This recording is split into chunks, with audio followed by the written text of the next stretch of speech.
네, 여러분 안녕하십니까. 바로 보는 TV 옴부즈맨의 김승재입니다. 10월 하순인데 벌써부터 초겨울 추위가 등장을 했습니다. 아직 단풍을 즐기지도 못했는데 설악산은 첫눈이 내리기까지도 했는데요. 갑작스레 일교차 변화가 커진 만큼 건강관리 각별히 잘 하셔야겠습니다. 그럼 한 주간 주요 뉴스부터 만나보겠습니다.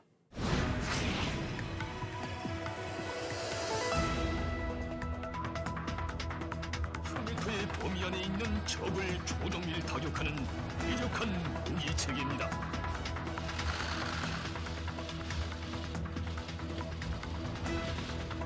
범죄 가담자가 약 1,000명에서 2,000명가량으로 추산하고 있습니다.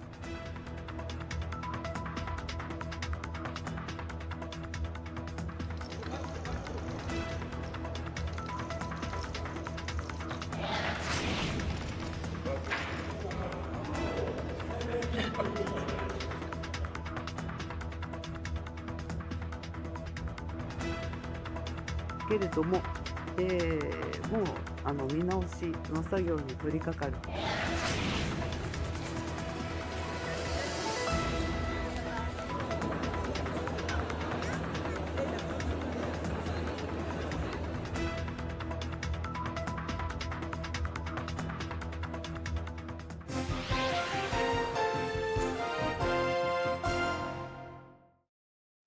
한 주간 보도 내용을 짚어보는 연합뉴스TV를 말한다 김정원입니다. 캄보디아에서 송환된 범죄 피의자 48명에 대한 구속영장이 무더기로 발부됐습니다. 현재까지 구속신문을 받은 피의자는 모두 구속된 건데요. 경찰이 엄정한 수사를 약속하며 수사에 탄력이 붙을 전망입니다.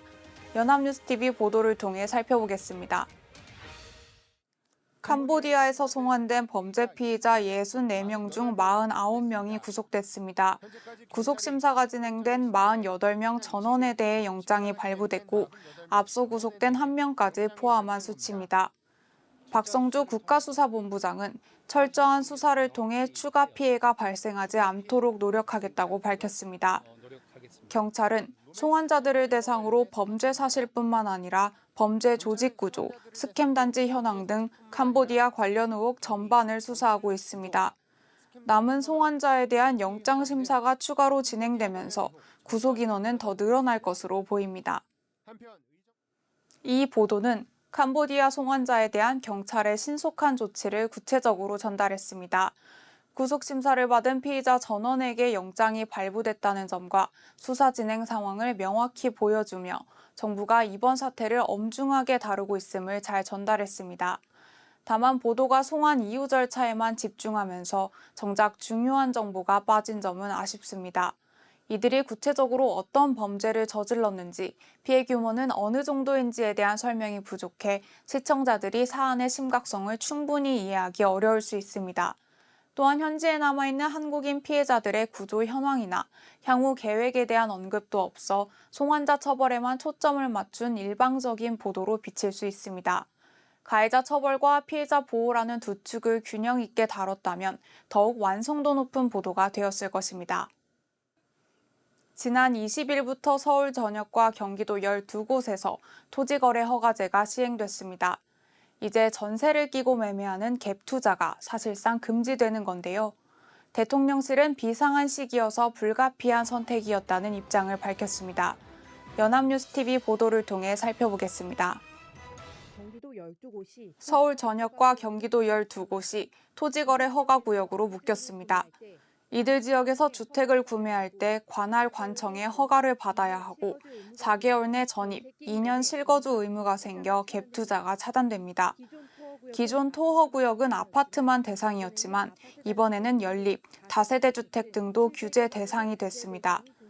정부는 들썩이는 부동산 시장을 안정시키고 풍선 효과를 선제적으로 막기 위해 고강도 대책이 필요했다는 입장입니다. 김윤덕 국토부 장관은 주택시장 안정의 골든타임을 놓치면 내 집 마련이 더욱 어려워질 수 있다고 강조했습니다. 전문가들은 토허구역 지정으로 거래가 줄어들면 가격은 보합세 내지는 하락할 수 있다고 분석했습니다. 다만 대출 규제 등으로 전세 매물이 급감해 서민들의 주거비 부담은 늘 것으로 우려됩니다.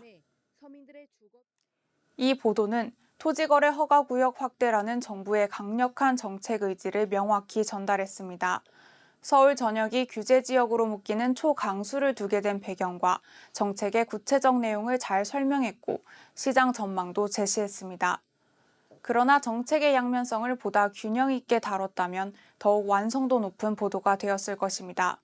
투기 수요 차단이라는 긍정적 효과와 함께 실수요자의 거래 위축, 전세난 심화 등 부작용에 대한 우려도 함께 조명했다면 시청자들이 정책의 득실을 종합적으로 판단하는 데 도움이 되었을 것으로 보입니다. 정부의 고강도 부동산 규제가 이어지면서 전세 시장에 비상이 걸렸습니다. 대단지 아파트에서도 전세 매물은 사실상 씨가 마른 상황인데요. 규제 정책이 의도하지 않은 부작용을 낳고 있다는 우려가 커지고 있습니다. 연합뉴스TV 보도를 통해 살펴보겠습니다.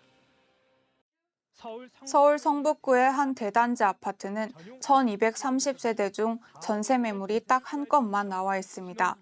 마포구의 1천여 세대 단지 역시 매물이 3건에 불과할 정도로 전세는 씨가 말랐습니다. 서울 전세 물량은 고강도 대출 규제로 급감하는 추세입니다. 대출은 예전보다 덜 나오는데 전세값이 높아지니 세입자들은 이사보다 계약 연장을 택하고 있습니다. 여기에 토호구역 확대로 갭 투자가 차단되며 전세 품귀 현상은 더욱 심화하고 있습니다. 전문가들은 정부 정책이 전세 시장에 매물이 덜 나오게 하는 부작용이 있다고 지적합니다. 전셋집을 못 구한 세입자들이 월세로 몰리며 지난달 서울 평균 월세는 140만 원을 넘어 역대 최고치를 기록했습니다. 이 보도는 부동산 규제 강화가 낳은 예상치 못한 부작용을 현장 중심으로 생생하게 전달했습니다. 대단지 아파트에서조차 전세 매물을 찾기 어려운 상황과 월세가 역대 최고치를 경신한 결과를 보여주며 정책이 서민들의 삶에 미치는 실질적 영향을 잘 드러냈습니다. 다만 문제 지적에 그쳐 해법 제시가 부족했습니다. 보도는 전세 매물 급감과 월세 상승이라는 현상을 명확히 전달했지만 전세난을 해소하기 위한 정부의 대책이나 전문가들의 대안은 제시하지 않았습니다. 투기 억제와 서민 주거 안정을 동시에 달성할 방안에 대한 논의가 보완되었다면 문제 지적을 넘어 해결 방안을 모색하는 데 기여할 수 있었을 것입니다. 서울대병원은 수천만 원에 달하는 VIP 특별회원 제도를 운영하고 있는데요. 일각에선 VIP 장사를 하며 공공병원으로서의 책임을 소홀히 하고 있다고 지적합니다.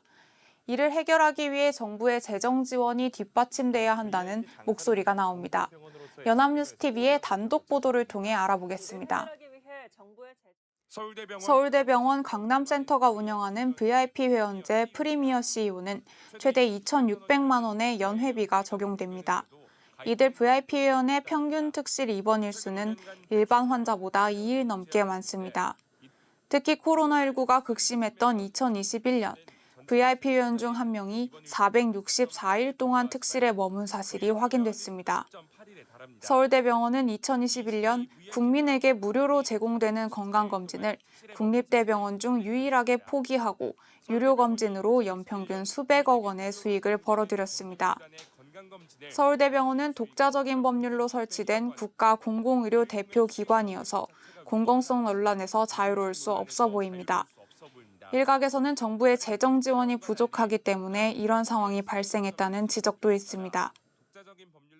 이 보도는 서울대병원의 VIP 특별회원제도 운영 실태를 단독 취재를 통해 구체적으로 드러냈습니다.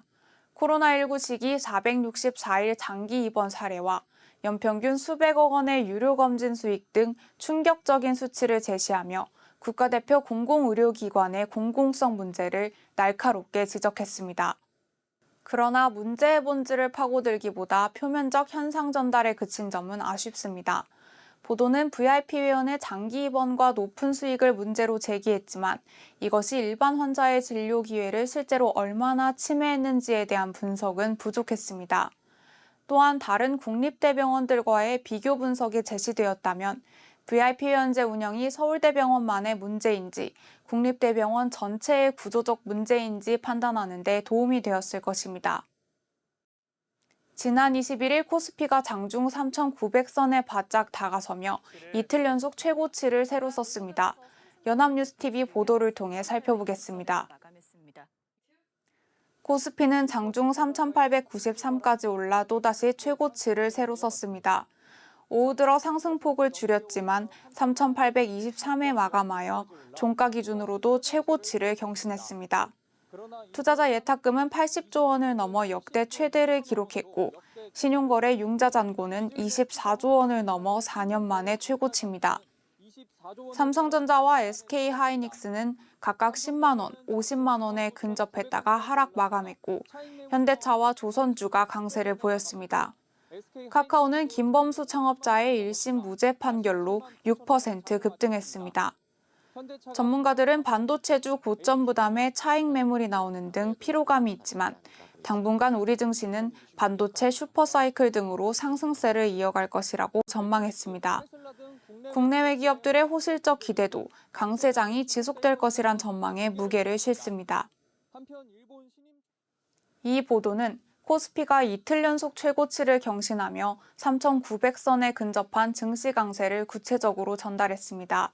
투자자 예탁금과 신용융자 잔고가 최고치를 기록했다는 점을 짚어내며 시장 과열 가능성도 시사했습니다. 다만 급등하는 증시에 대한 경고나 우려의 목소리가 부족했습니다. 보도는 전문가의 낙관적 분석만을 주로 소개하며 상승세가 지속될 것이라는 기대감을 부각했지만 신용거래 융자 잔고가 4년 만에 최고치를 기록했다는 것은 개인 투자자들의 비투자가 크게 늘었다는 의미이기도 합니다. 과열 우려나 조정 가능성에 대한 전문가 의견도 균형 있게 제시되었다면 시청자들이 보다 신중하게 시장을 바라보는 데 도움이 되었을 것으로 보입니다. 지금까지 연합뉴스TV 시청자 평가였습니다.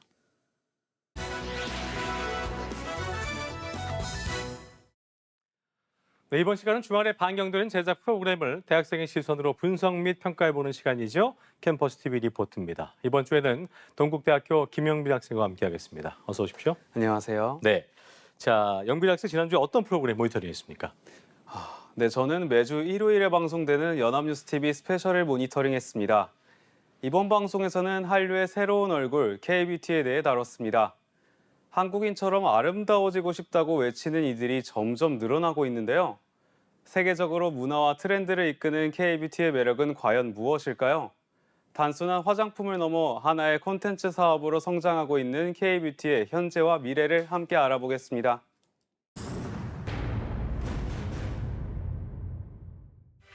방송은 한국에 들어오는 외국인의 모습을 보여주며 시작합니다.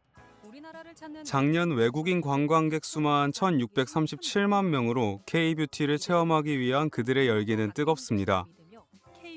이에 맞춰 매주 토요일 서울 컬처 라운지에서는 외국인을 위한 퍼스널 컬러 체험 수업을 진행합니다. 서울 컬처 라운지란 K-뷰티, K-팝 댄스 등 다양한 한국 문화를 체험할 수 있는 공간인데요. 본인에게 맞는 색깔이 어떤 것인지 찾아보며 즐거움을 느낍니다. 이처럼 한국 화장품을 구매하는 것을 넘어 한국 뷰티 트렌드를 체험하며 K-뷰티에 대해 점점 빠져들고 있습니다. 서울관광재단에 따르면 2023년 외국인 관광객의 미용 서비스 거래액이 364억 원으로 4년 만에 3배 이상 증가했습니다. 외국인 맞춤형 K-뷰티 체험은 일회성이 아닌 지속 가능한 모델로 자리 잡고 있는데요. 서울 컬처 라운지에서 진행하는 퍼스널 컬러 체험은 단순히 강의를 듣는 공간을 넘어 K-뷰티를 좋아하는 사람들이 모여 취미를 공유하는 커뮤니티로서 역할도 한다고 전했습니다. 인기에 힘입은 K-뷰티 수출 실적은 날이 갈수록 고공행진 중입니다. 식약처에 따르면 지난해 한국 화장품 수출액은 102억 달러를 기록하며 역대 최대치를 기록했습니다.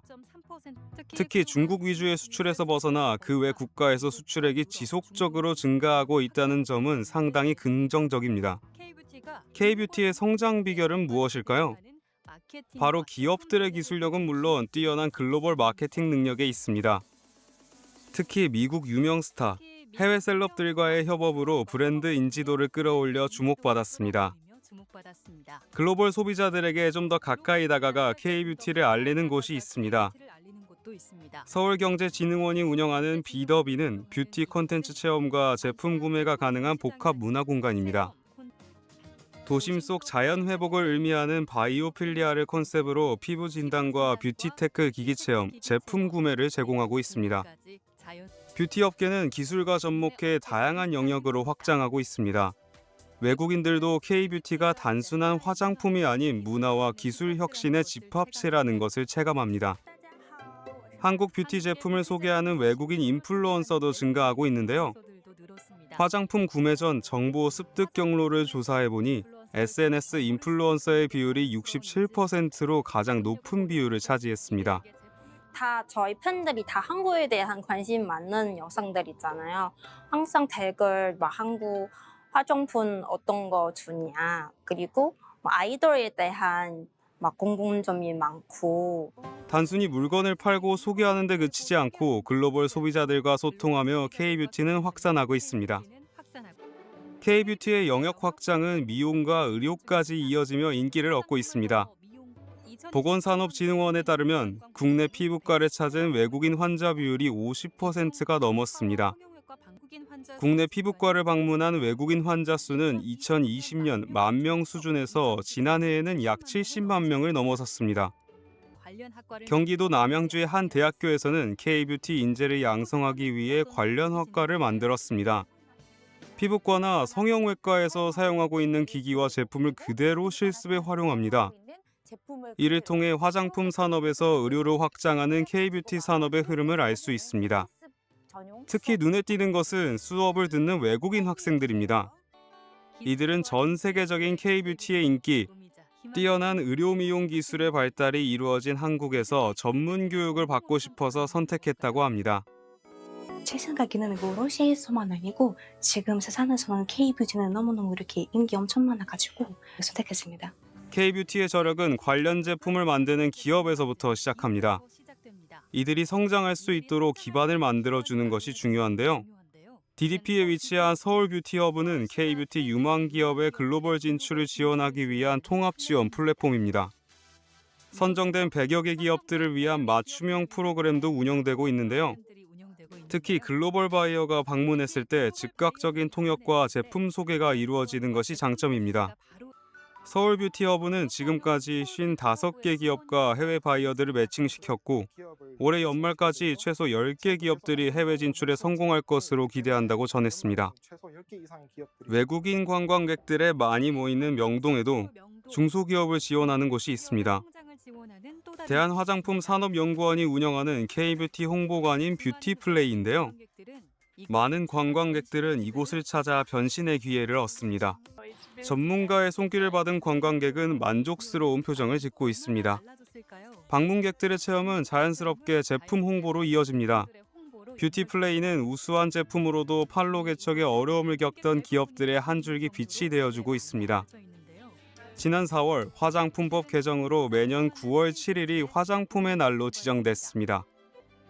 1999년 화장품법이 제정된 지 26년 만인데요. 이는 K-뷰티가 대한민국 미래를 책임질 국가전략 산업 중 하나로 공식 인정받았다는 것을 의미합니다. 한류라는 파도를 타고 주목받은 K-뷰티가 전 세계의 아름다움을 이끄는 브랜드로 도약하기를 바랍니다. 프랑스, 미국을 이을 세계 최고의 뷰티 국가는 한국이 될 것이라는 기대감과 함께 방송은 마무리됩니다. 네, 모니터링한 내용 잘 봤습니다. 영민 학생 이번 연합뉴스 TV 스페셜 보면서 어떤 점이 가장 인상 깊었습니까? 네, 저는 빠르게 성장하는 K-뷰티 산업의 저력에 놀랐는데요. 단순히 화장품을 판매하는 것이 아니라 맞춤형 체험, 뷰티테크, 의료, 그리고 교육까지 한국의 기술과 문화를 융합한 혁신적인 산업이 되고 있습니다. 네. 특히 해외에서 온 학생들이 직접 한국까지 와서 한국의 미용 기술을 배우는 장면은 K-뷰티가 한류를 넘어 우리나라의 강력한 미래 산업이 될 거라는 기대를 갖게 했는데요. K-뷰티가 멈추지 않고 계속 진화하는 것처럼 저도 발전하고 성장해야겠다는 생각이 들었습니다. 네, K-뷰티도 우리 영민 학생도 무궁히 발전하길 기대하겠습니다. 지금까지 동국대학교 김영빈 학생과 함께했습니다. 오늘 말씀 고맙습니다. 감사합니다.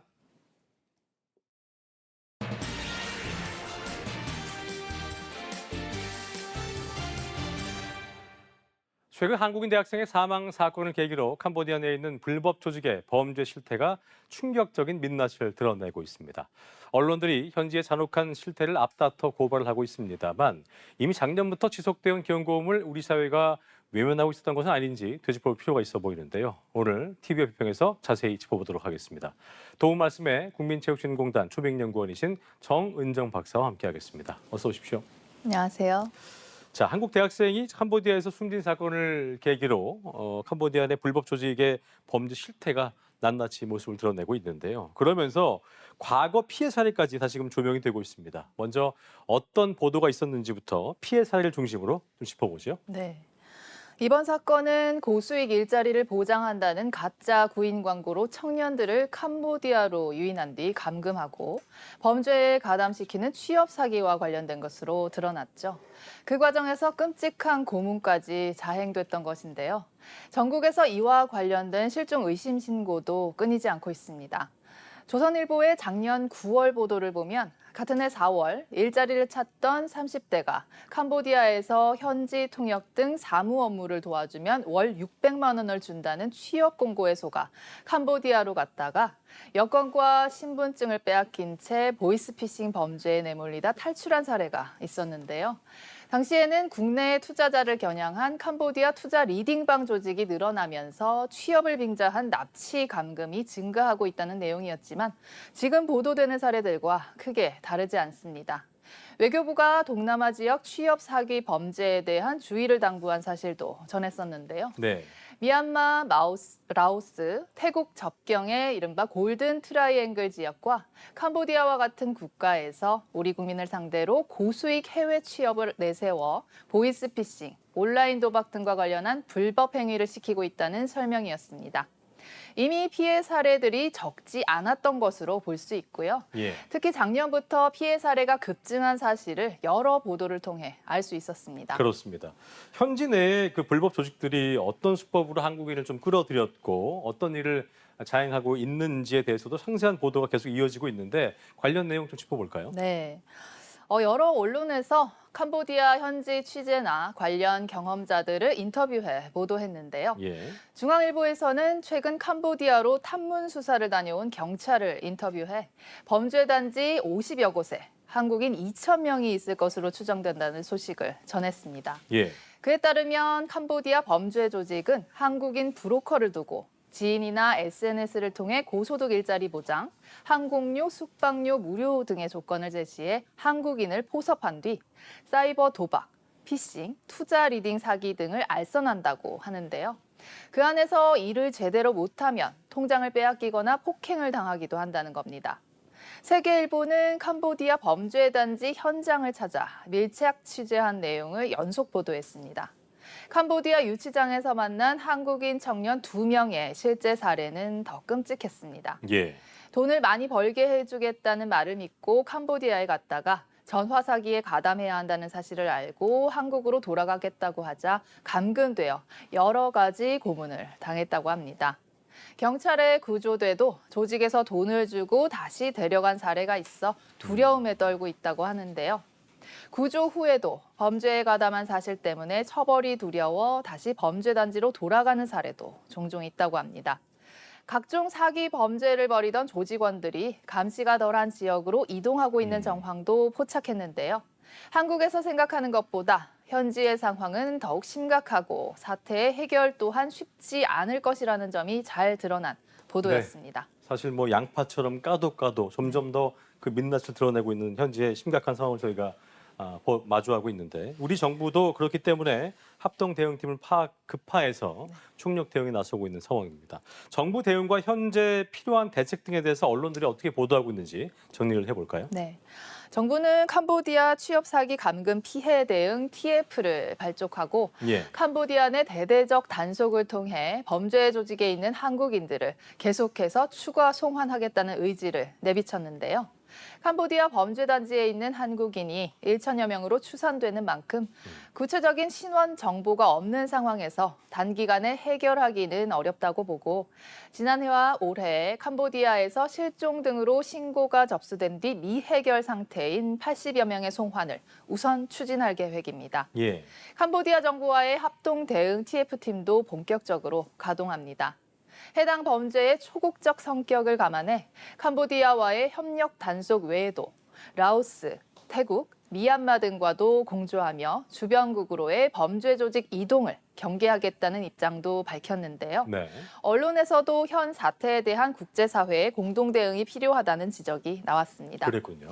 MBC는 캄보디아 카지노 산업을 장악했던 중국계 도박 조직이 캄보디아 정부의 도박 금지 조치로 인신매매, 사이버 사기 등 강력 범죄로 눈을 돌렸고 카지노와 대형 리조트 등이 범죄 단지로 바뀌며 중국, 태국, 미얀마, 베트남 등에서 수천 명의 조직원들이 캄보디아로 유입됐다는 유엔의 설명을 전하면서 동남아의 범죄 단지가 국경 없는 하나의 범죄 무대가 되었다고 진단했습니다. 국제기구나 다른 국가들과의 다자 협력이 절실한 이유인데요. 한편 동아일보는 중국 공안은 수년 전부터 캄보디아 경찰과 공조해 자국민 대상 범죄 조직을 직접 단속하고 현지 피의자를 적극적으로 본국으로 송환하고 있으며 이후 중국계 범죄자들이 눈에 띄게 줄었다는 현지 관계자의 말을 보도했습니다. 피해 사례가 급증한 만큼 우리 정부의 적극적인 대응이 필요하다는 의미인데요. 서울신문 또한 캄보디아에서 일어나는 피해 사례에 비해 재외 공간의 인력과 예산이 부족해 영사조력법 개정으로 재외국민 보호 체계를 강화해야 한다는 지적을 전했고 한국일보도 이번 사건이 무너진 재외국민 보호 체계의 결과라는 분석을 내놨습니다. 그랬군요. 자, 캄보디아에서 한국인 납치 감금 신고가 급증한 건 지난해부터였는데요. 이미 경고음이 울렸었던 것인데 언론에서 이에 대한 보도가 있었는지도 궁금한데 관련 내용 짚어볼까요? 네. 몇몇 언론에서도 이미 캄보디아에서 한국인 납치 감금 신고 사례 증가세가 심상치 않다는 사실을 지난해 보도한 바 있는데요. 예. 특히 캄보디아 범죄단지의 한국인 피해 사례에 대한 지적이 여러 차례 있어 왔습니다. 대표적으로 작년 10월 KBS의 연속 보도가 있었죠. 네. 국정원과의 정보 협조로 캄보디아의 대형 범죄 단지의 실태를 파악하고 피해자 인터뷰는 물론 실제 납치, 감금, 고문 현장 영상도 확보했던 매우 구체적인 보도였습니다. 보도 이후 해당 범죄 단지 3곳은 캄보디아 당국의 대대적인 단속으로 모두 문을 닫았다고 하는데요. 하지만 최근 보도를 보면 대형 범죄 단지 5곳이 더 확인되었고 마약이나 도박 등으로 빚을 지게 해 한국으로 돌아가지 못하게 하는 경우도 발견되고 있다고 합니다. 그렇군요. 올해 7월에도 상대적으로 단속이 느슨하고 현지에 파견된 한국 경찰 인력이 부족한 캄보디아에서 납치 감금되는 한국인이 급증하고 있다는 조선일보의 보도를 접할 수 있었는데요. 이에 대한 대응이 적절하지 못했던 게 아닌가 하는 아쉬움이 큽니다. 네, 그런 마음이 좀 드는군요. 자, 이번 사태를 보면서 무엇보다 언론의 역할이 참 중요하다 이런 생각이 들었는데요. 끝으로 한 말씀 듣고 마무리하도록 하겠습니다. 네. 이번 사태를 보면서 영화 시민 덕키로 만들어졌던 2016년 보이스피싱 조직 감금 사건이 생각났는데요. 그게 벌써 10년 가까이 된 일인데 범죄가 사그라들기는커녕 더욱더 진화를 거듭한 것 같다는 생각에 씁쓸해집니다. 언론을 통해 몇 차례 지적됐던 사안임에도 대처가 제대로 이루어지지 않았던 점도 매우 안타까운 일입니다. 범죄와 관련된 만큼 자극적인 내용을 앞세우는 일부 보도도 있었지만 여러 정보원과 현지 취재를 통해 실태를 파헤치는 보도와 함께 캄보디아에서 한국인 대상 범죄가 늘어난 원인, 향후 대책에 관한 제안을 담은 보도도 확인할 수 있었습니다. 네. 한편으로는 캄보디아 범죄 조직에 감금된 한국인이 범죄자인가 피해자인가 하는 논쟁도 있었는데요. 이번 사건이 단순 해외 감금 사건을 넘어 범죄 수익의 말단 구조에 놓인 청년들의 현실을 드러냈다는 경향신문의 분석이 의미심장합니다. 극심한 취업난 속에 구직 청년을 수용할 사회적 능력이 갈수록 떨어지는 사회 구조적 문제가 청년들을 범죄 조직의 표적으로 만들고 나아가 한순간에 피의자가 되게 하고 있는지도 모른다는 거죠. 앞으로도 언론이 사회의 위험을 경고하고 진단하는 역할을 게을리할 수 없는 이유이기도 할 거라는 생각이 듭니다. 네, 언론이 기억해야 할 내용까지 도움 말씀에 국민체육진흥공단 정은정 박사와 함께했습니다. 오늘 말씀 고맙습니다. 네, 감사합니다. 네, 저희 옴부즈맨 제작진은 여러분의 소중한 의견들을 기다리고 있습니다. 방송을 보시고 느낀 소감을 연합뉴스 TV 홈페이지 내 시청자 게시판이나 SNS로 보내주시면 됩니다. 저희는 다음 주 시간 다시 인사드리죠. 여러분 고맙습니다.